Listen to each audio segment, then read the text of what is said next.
Okay, this is my foolproof way for a red wine and port sauce. Goes lovely with steak, lamb, perhaps venison, that kind of thing. What you're going to need is a pot of beef stock, a portion of beef stock, some red wine of your choice, some port, a sprig of rosemary, 3 cloves of garlic just chopped up roughly, 1 carrot just chunked up, an onion just cut into quarters, and a bouquet garni.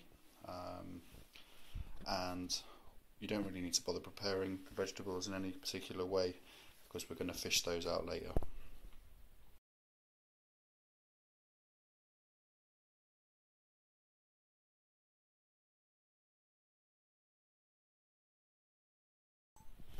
Okay, so I've just got the stock heating up in a heavy bottom saucepan, and I've kept the stock pot there just to kind of by eye mix together 2 parts red wine to 1 part port.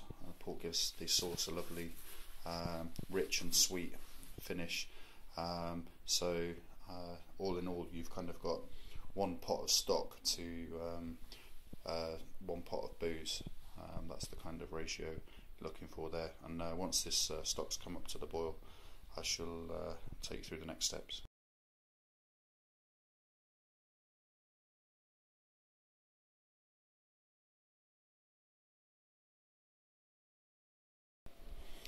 Okay, so the stock's bubbling away there. To that now, immediately going to add the mixture of red wine and port. Turn the heat back up to get that back to the boil. So that you just simply throw everything in. So that's onions going in, carrot for a bit of sweetness, garlic, and sprig of rosemary, and the bouquet garni. I'm going to let that come back up to the boil, and what you're looking to do is just cook that out for about 10 minutes, and then we're going to remove and strain all the vegetables and bits and pieces out, because what we're looking for is a really silky sauce. We don't need all these bits in it.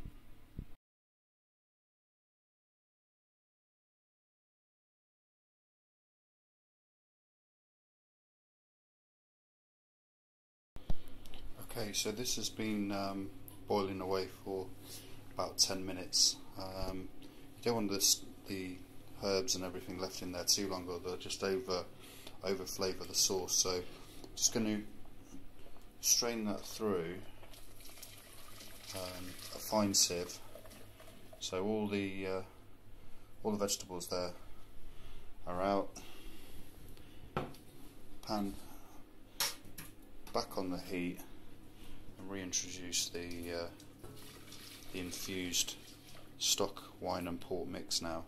Now this sauce is based on a reduction, so what you're going to want to do is just keep that on a nice boil, not a hard boil, probably for about 20 minutes, maybe half an hour. So you've reduced the sauce right down to about probably a quarter of its original volume. If you're going to use a stock cube for this, one of those OXO cube or anything like that, make sure you're using quite a weak mix. As it reduces, this sauce is going to concentrate up, and if there's too much salt in there, you're just going to be left with a really salty taste in your mouth. So you can use a cube, but I do recommend using fresh stock if you can. So we can come back to that in about 20 minutes, half an hour.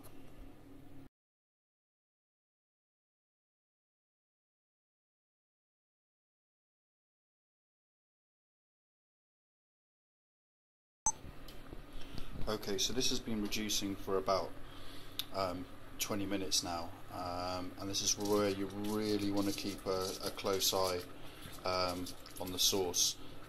If you leave it too long, what you're going to end up with is essentially red wine and port marmite.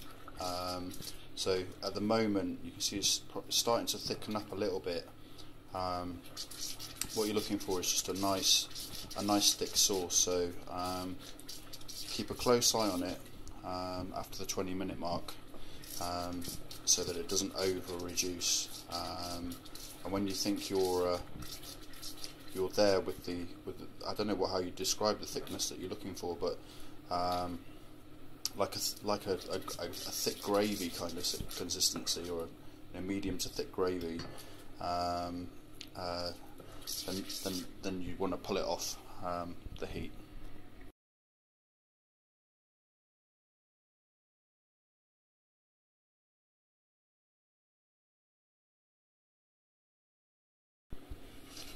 Okay, so I'm fairly happy with the thickness of this sauce now. You can see it's no longer like falling like water. It's thickened up a load.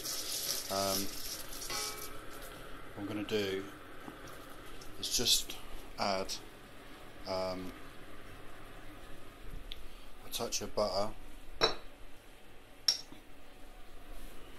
So half a teaspoon of butter. It's already a pretty shiny sauce, but this will just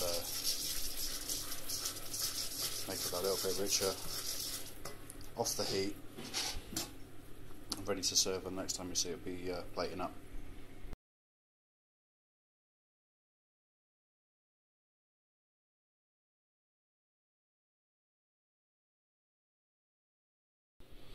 Okay, I've got my meal plated up here. I've got some fillet steak on some homemade Parmentier potatoes.